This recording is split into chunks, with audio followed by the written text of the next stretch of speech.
A gente continua agora a nossa viagem, pelo ciclo do ouro. Na segunda reportagem da série especial em alta definição, os nossos repórteres contam que a corrida pelo metal precioso exigiu pulso firme ali da coroa portuguesa, sabe, Josina? Já naquela época, porque a metrópole se organizou, para frear os exploradores que sonegavam impostos.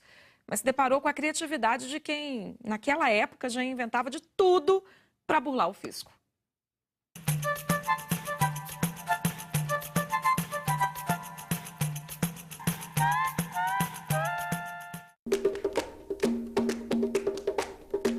Imagine Vila Rica com mais gente que algumas cidades da Europa, dos Estados Unidos. Era o ouro, atraindo moradores, lotando as senzalas da antiga Ouro Preto. Paris, talvez nesta mesma época, tivesse um número parecido, 80, 60, 70 mil habitantes. Tinha mais habitantes do que Nova York. Era uma cidade famosa no mundo inteiro. Era muita gente e pouca estrutura. Há várias notícias na primeira metade do século XVIII de crises de abastecimento que geravam grandes ciclos de fome, as pessoas não tinham o que comer. A missão de trazer alimentos era dos tropeiros. Era uma vida para homens corajosos e resistentes. Os tropeiros ficavam longos períodos nas estradas, muitas vezes desbravando caminhos nunca antes percorridos.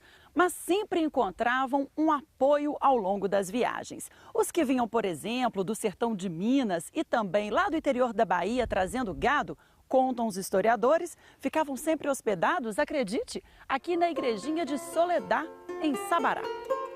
O professor mostra como os tropeiros deveriam se sentir bem em um lugar lindo, tão especial assim. Tinha 3 quartos aqui. E aqui, por exemplo, é o último onde dá o banheiro. Eles acabavam assistindo a missa também, Eles acabavam assistindo a missa, vinham rezar também, porque era a função deles parar para rezar e para descansar. Não havia praticamente alimentação, vinha tudo de fora. E eles então voltavam com ouro. Uma galinha, por exemplo, custava uma fortuna. Um frango que no Rio custasse, por exemplo, R$700, aqui ele passava a custar R$1.000, R$1.200, R$3.000. O comércio de alimentos era muito disputado e, claro, o do ouro também. Uma das batalhas mais sangrentas foi a Guerra dos Emboabas, uma disputa entre portugueses e paulistas pelas áreas de exploração do metal precioso. Foi o conflito que mais impactou a história das Minas Gerais em termos de mortes, em termos de enfrentamentos. Ele se estende ao longo de quase uma década. E, no final, a coroa foi a grande vencedora. E a coroa falou, se o conflito é esse, então eu me coloco lá dentro e a partir de agora eu sou a autoridade. Um governador foi nomeado, Antônio de Albuquerque. O arraial do Ribeirão do Carmo, que vira vila, assume um importante papel. Mariana foi o primeiro arraial, primeira vila, primeira cidade e primeiro bispado de Minas Gerais. O nome Mariana, que só é definido em 1745, foi uma homenagem à dona Maria Ana, mulher do príncipe Dom João V. O quadro está na Câmara Municipal, que também foi a primeira Câmara de Minas. A Câmara era o espaço que era ocupado pelos chamados de homens bons. Eles criavam as leis, executavam as leis e também faziam os julgamentos das pessoas que cometiam qualquer tipo de crime que lesavam a coroa portuguesa. O castigo era no meio da praça. Sendo livre, escravo, preto ou branco, cometer um crime contra a ordem pública, um crime de lesa majestade, a pessoa estava sujeita ao castigo no pelourinho.